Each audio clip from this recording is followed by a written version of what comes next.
On today's podcast, we're going to be sitting down, or standing, or walking, with Amjad Masad, the CEO of Replit. Replit is a company in the Bay Area. They're one of the leading companies that is talking about using AI to help with software engineering. And their mission is so that everybody in the world can create software if they want. And their latest product, Replit Agent, gives us a taste of what's going to happen in the future. So today's podcast is going to be a little bit shorter. We usually go for a few hours, but he actually has a holiday party 30 minutes right after our interview. So anyway, I hope you enjoy it.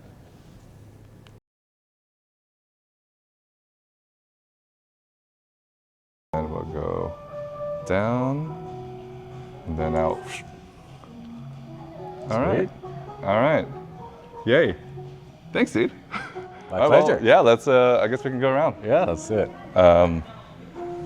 Well, Amjad, thanks for chatting. Of course, my pleasure. Yeah, this is our office in Foster City on a Saturday. So there isn't a lot of people, but we have a party over in the back. That's right. That's right. So we'll try to keep this short. Yeah. Keep it short. I mean, I was thinking about like I know you've done a bunch of podcasts that talk about like you and your product. Mm-hmm. I think on this podcast, like one of the topics I like to explore is like. It's actually kind of like the vulnerable side. Mm-hmm. The part, like, for example, I'll talk to entrepreneurs and they'll say things like, I don't feel like I'm an entrepreneur. And then I'll say like, why do you feel that way? And they'll say, either because all I have are ideas and I've been too afraid to act on them. Or the second one is they have acted on them, but they're not $1 billion company. When they compare themselves to their peers, they feel like losers. And that was like one thing that kind of like really struck with me. And I'm just like, I want to tell more people's stories. And so that's why I was like, generally the people that I've talked with, it's their first time ever being on a podcast and whatnot. And I'm like, okay, so I like that because I feel like high profile people like yourself have a lot of kind of those stories. And I'm like, but then I thought, like, I think even high-profile people, we're all human. Yes. And we've all had, like, stories of pain and imposter syndrome or whatever. So I think it'd be fun, kind of, if you're willing to kind of, like, dive into some of those topics. Sure, yeah. Actually, an interview question that Haya, my co-founder, and I ask everyone we hire, can you talk about a painful or hard experience you've had and how did you overcome it? And like give us the details on how did you overcome it? Because we fundamentally believe that without pain, there's no growth. Yeah. And startups can go through really painful periods. Yeah. And we've gone through many of those. Yeah. Yeah, I think it's interesting because people would like look at you and just like, dude, Amjad he's on top of the world. He's on top, he's in front of AI, he's killing it, did YC, great investors. But I feel like when I talk to people like yourself, and especially since you're so like down to earth and humble, you're like one of the most like down to earth guys I've met. I think there's always those stories of pain, and I think in one way, like if people or founders are open to sharing those, I think they can connect with these other people who either want to become entrepreneurs, but they just feel like it's too far of a gap. Like that person is too far from me. Yeah. At some point, I felt that way, but at the same time, I always tell myself, we're all human, and having had the pleasure of meeting some of my heroes, I've also found that they're very human as well. They're fallible, and you sort of like you're like a fanboy for a little bit. Yeah. And by the way, some of them are still very impressive and like even more impressive than I thought they would be. But at the same time, you start noticing that they get things wrong. Yeah. I mean, is there like an example that comes to mind that you're okay to share about? Well, so here's someone that is like more impressive than I even thought he was impressive, and I thought the world of him, but at the same time being fallible. I think Paul Graham, the founder of Y Combinator, I've read his essays, as many people in Silicon Valley have done religiously almost, right? And like memorized some of them. And so I was so excited when I met him. I was like, I still kind of, remember that day we were walking around YC office in Redwood City, and he's brilliant, and he sort of hyper focuses on you, but easily loses attention. We were walking with him, Hai and I, and suddenly he started running. And we're like, what happened? And so I guess we'll run. So we started running after him. This is like Forrest Gump. Yeah, exactly. And turns out, and he was looking at the sky, and turns out he was trying to figure out what airplane was flying ahead of us. And he was like, yeah, my kids and I, we'd like to track them and figure out which kind of airplane they are. Yeah. And I thought that was very endearing, but also kind of wild, and eccentric, and all of that. How did your, like when you saw that happen, like this is unfolding in front of you, and you're first just like, what the heck? And then you start running, because you're like, run, Forrest, run.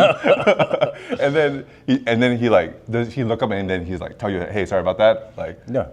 What did he say? No, he was just like, no, my kids and I do this. I see. That's and then he went back to the conversation, and he picked up the thread where we left it. And like, what did you think in that moment? You were just like, Yeah, I thought he's like a brilliant, eccentric guy, and there are a lot of those in San Francisco. And I think as people get more successful and richer, the people around them start even like no one will tell you you're acting weird or whatever. And so you become even more eccentric. And I think there's also a thing where, and I'm not saying Paul does that, but like there's a thing in which people will like accentuate their eccentricity to potentially look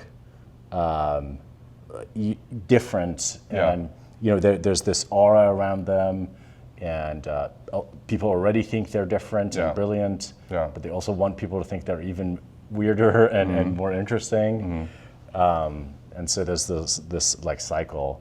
But when it comes to Paul got a lot of things right about Replit from the first email. I tweeted his first email about us a couple of days ago. I saw that, Yeah, so he emailed Sam Altman, and he's like, look, this looks like a very simple like web app where you can like type a little bit of code. It reminds me of BASIC. And it was something that I think from what I remember, he wanted to do himself. Yes. And he's like, I've been looking for this startup for a long time. I tried it myself. And he laid out the vision. He's like, people will play with this, they'll put code there, and then they'll probably leave it there because it's working. And then suddenly, like a lot of software is hosted there, and this could be like a competition for AWS. And the kind of way Replit unfolded is like, it's sort of like that. It was like a playground, and then people put real stuff in there, and now they're hosting it, and our hosting platform is growing. And so there were a lot of things that he got from the first glance, but there were a lot of details that was superbly wrong. Like for example, he told me that we have to have BASIC, the language, so the language from the 60s. And I was like, why would we need BASIC? There's no one programming in it these days. And he was saying, no, BASIC is the best way to start programming. And I haven't seen a language since then that is as good. I'm like, a lot of people like Python. They like starting with Python. Python is the most successful language on Replit. And he's like, no, trust me, you gotta do BASIC. And so I spent like a month writing a BASIC. So you decide in that moment, it's like he's like an idol, like someone that had huge influence on me. He's giving me some advice. I'm gonna take it. And he's been already right. Yeah, exactly. About a lot he has of a track things. record. It's not just he's a random guy. He's had a track record. So you're like, okay, this is probably just another notch in his belt that he's gonna help me. And then you do it. And I did it, and it was a total flop. No one wanted to use BASIC, and beyond the first kind of like 2 experiences, it gets pretty cumbersome. Like it doesn't have functions.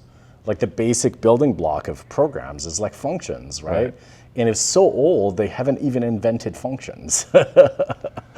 So how did you know that it was a flop? Like when you launched it? Yeah, I launched it on Replit. Did you wait did you know within hours or days? No, it took days, and Yeah. you try a little bit more, and Yeah.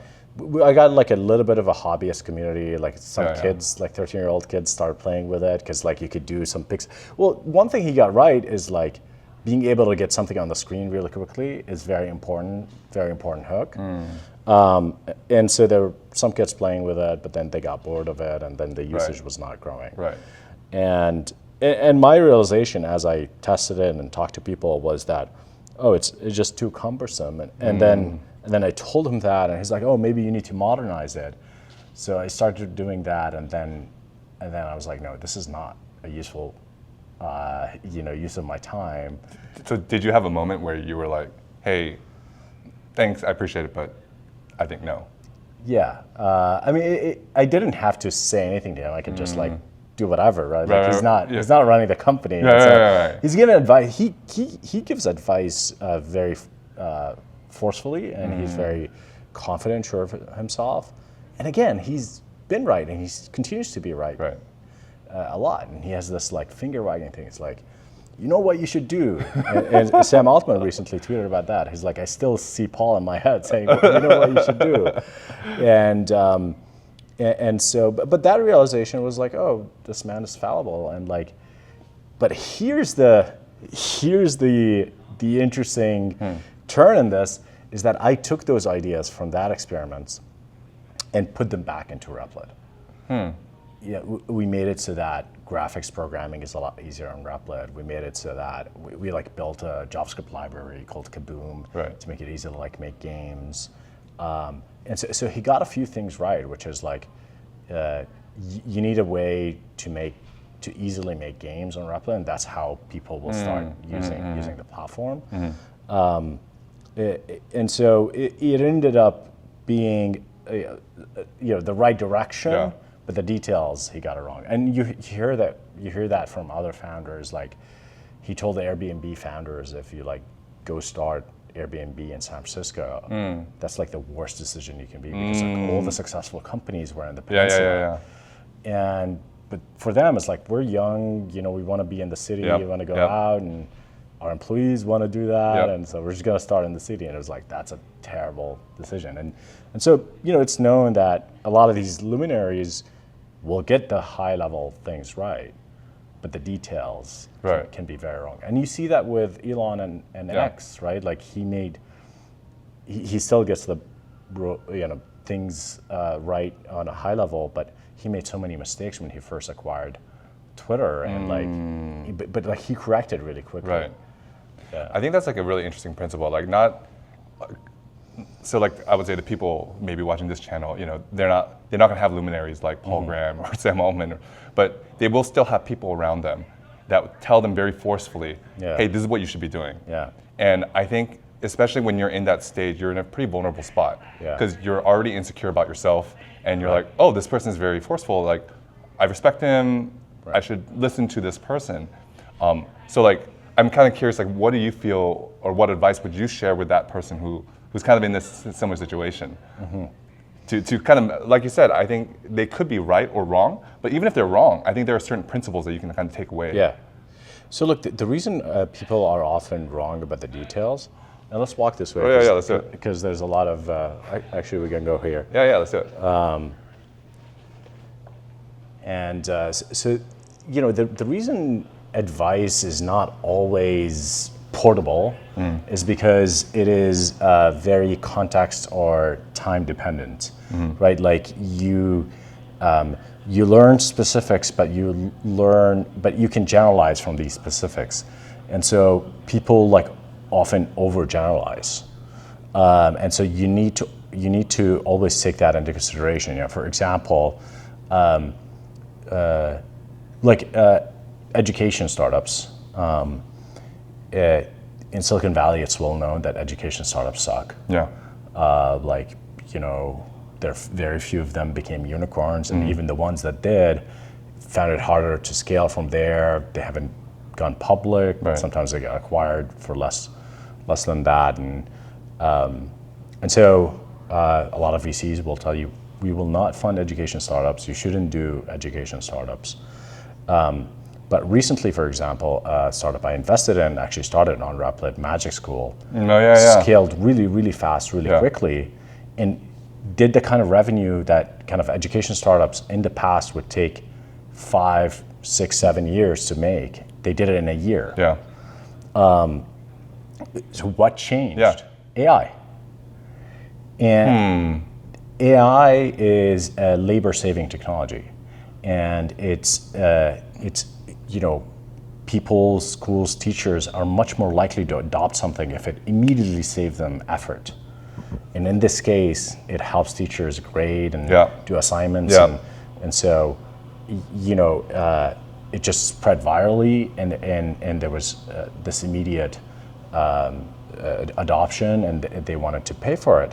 Whereas the previous SaaS model wasn't as obvious. You needed a lot of time to learn it, and a lot of time for it to get adopted. Whereas AI is just a prompt, and you get what you want. I think that's like a really interesting point, because Mike Maples, the VC, he says the future is not here; it's just unevenly distributed. So I think the idea, I feel like we both believe that AI is going to change everything. But I think what I'm continually surprised by is you talk outside of the Silicon Valley bubble or just tech bubble, they have no clue. And I think for me, I don't know how it feels like for you, but for me, it feels like a tsunami that's coming. It's like a storm that's coming. Like Noah's starting to build the ark. A bunch of people are building little ships, and just they don't get it. And I'm like, I don't understand why there's such a big disparity between people who, oh my gosh, it's going to change everything, and you have evidence of Magic School being an example, and others just they have no clue. Yeah, so this happens always with technology adoption. Actually, there's a model for that. There's a book called Crossing the Chasm. Yeah. And so the idea is you have early adopters, middle adopters. There's the laggards, and all of that. Yeah. And the reason it's called Crossing the Chasm is it's actually very easy, or not very easy, but it's somewhat easy to get the early adopters. But then you have a chasm to get to the middle to late adopters. Yeah. Why is that? Well, because the hobbyist sort of community and people in the know and in the tech are more willing to play with these tools. Yeah. And then folks later on are actually not very connected to those hobbyist communities. Yeah. And that happened with the PC. You go back, the PC was this nerd, hippie computer club phenomena here in the Bay Area. Yeah. And we were just at the computer museum seeing the homebrew club. Yeah. It's crazy. Exactly. And it took so long actually before Bill Gates had this vision of a computer on every desk. Yeah. By the way, speaking of the homebrew club and Bill Gates wrote the BASIC, right? Basic Interpreter, the language we were just talking about. And the homebrew club and other sort of hacker communities pirated BASIC. And then he wrote this famous letter against piracy. Yeah. And so Bill Gates became the villain of the open source movement, because Microsoft was the big bad sort of commercial entity that was destroying and suffocating the sort of free movement of information and software, right? And that started really early on, maybe 70s or something like that, where he sent this letter against piracy. And again, it took until the 90s for this technology that everyone at the time knew that it's going to change the world. Took 20 years. And I don't know, I think AI adoption is a lot faster, and again, it's because it saves you money and time from the first time you use it. Yeah. The PC, even the iPhone, had a little bit of learning curve. You need to figure out what an app is, you need to download it, and you need to start using it in your daily habit, whereas a prompt is just a sentence you type. Yeah. Right? Yeah, it's wild. I think like I look at a country. So we originally kind of met because I was like, hey, Korea is a pretty interesting country, and you had just gone viral in Japan. And I look at Korea as an example where just things go viral very quickly. So the technology adoption curve, where you have like early adopters, then the early majority, late majority, it almost collapses for a variety of reasons. Because it's like, what if we had a country where they were homogeneous and they're all highly connected and they have very strong FOMO? You kind of collapse that curve. And so even with like ChatGPT, as I go around, what's interesting that I commonly hear from parents is, I know there's something coming. I'm scared of it. I don't know what to do next though. And so you and me being fathers, I'm kind of curious, like, how do you approach that? Of like, I want to prepare my children, but I don't know necessarily if the education it was probably not designed for this. So like, how are you thinking about it, especially being at like the forefront of this? I actually started thinking about this since I was a kid. Wow. Well, not particularly about AI, but like, so I had this argument with my teachers that they were like banning calculators in class. Yeah. And it was a lot of the exams. I grew up in Jordan. A lot of them were just rote memorization. Yeah. And and in my view, it's like a futuristic view. It's like, look, like both the ability to calculate really fast and the ability to memorize things are becoming less and less required. And like you can use your brain cells for reasoning and other more important things. And a calculator can always be with you. It's not like a no access thing. I can have it always with me. Calculator is the most portable piece of technology we've ever invented. Like you can, remember those, I think you sell the Casio calculators where like it's charged by solar. It's amazing, by the way, that it's like the self-contained thing that you can take anywhere. And so I had this argument with them, and I was like very passionate about it, right? And so, maybe let's walk out. Let's do it. So I was, very passionate about this argument, so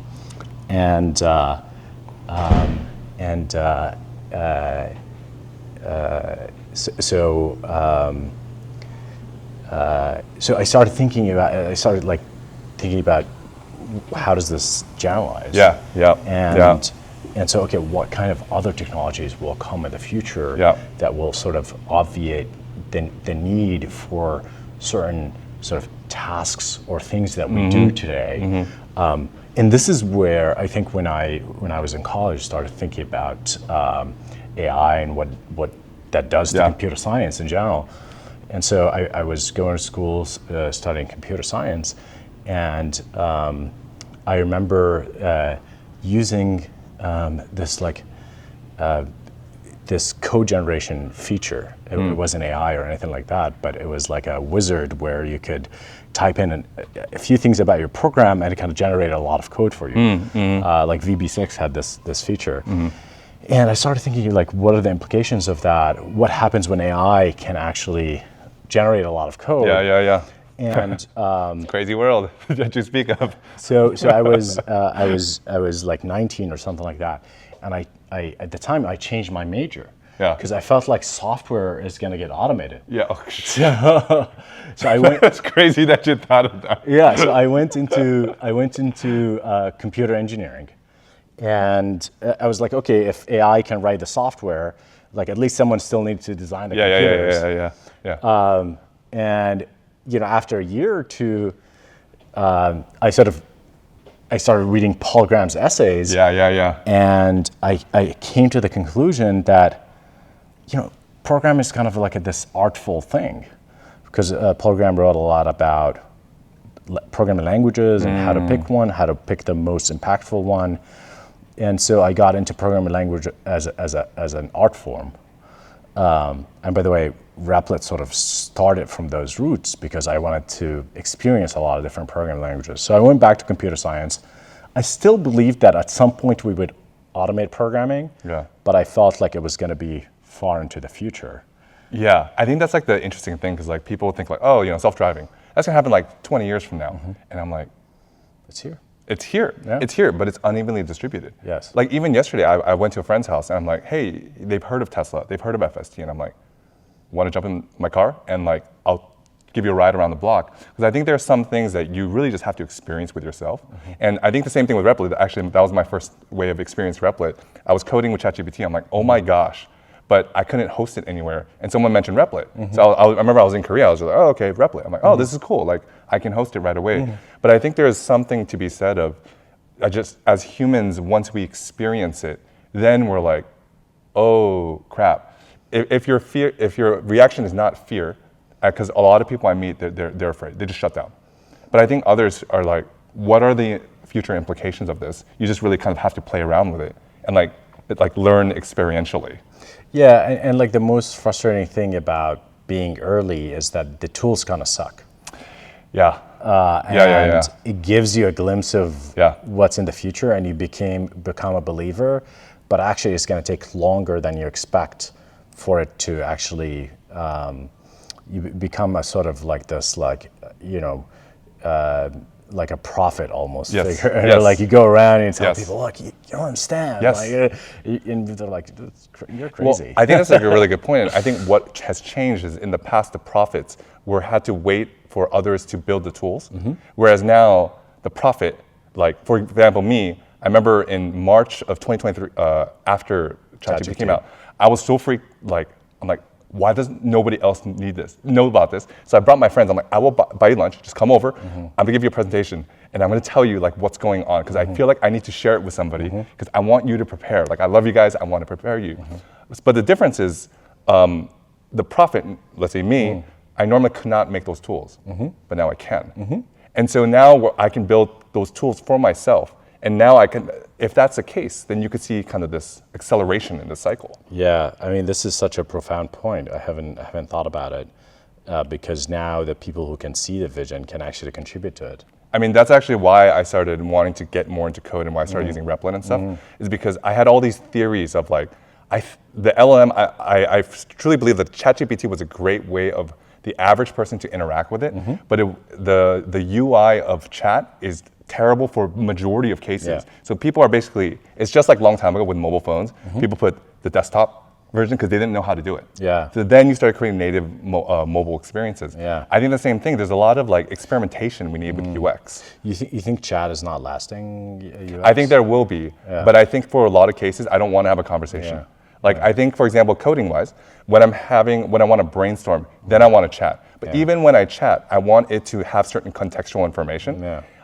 So like those are examples of experiments that I wish I could do. So I don't have the tools. But then using stuff like Replit, Agent, and Assistant, I'm like, why don't I just create it? And if I create it, my knowledge becomes deeper, and I think my insights grow deeper. And that was kind of my primary motive of getting into code. And I think like, with tools like Replit, Agents, I mean, a lot of things out there as well, V0, Bolt, all those things, I think it's leading to this era where the prophets aren't just talking about things. But I think another interesting point is the prophets, a lot of them may be too technical, but you're gonna start getting prophets that are not technical. And now, but they can relate to the average person. So now I can create tools and I can communicate in a way that the average person can understand. Like my audience in Korea literally are like moms who know nothing about AI. And then by the time I'm done, they're like, I understand. And I get them to play with AI and they understand because I can communicate with them because I'm not like a super techie. So I'm kind of like a bridge. Yeah. And that's why you're going to help us get to Korea. Well, hey, Amjad, it's been too long. I want to let you get back to your party. But dude, thanks so much for hanging out with me, man. Yeah, no, this was a really fun conversation. Awesome. That's my hope. I hope is always an interviewee experience. No, I loved it, and I got some insights. Definitely the sort of the acceleration because more people can contribute to the vision is a very interesting insight. I'm excited for it. Yeah. Dude, thanks so much, Awesome. man. Pleasure. I love it. Cool.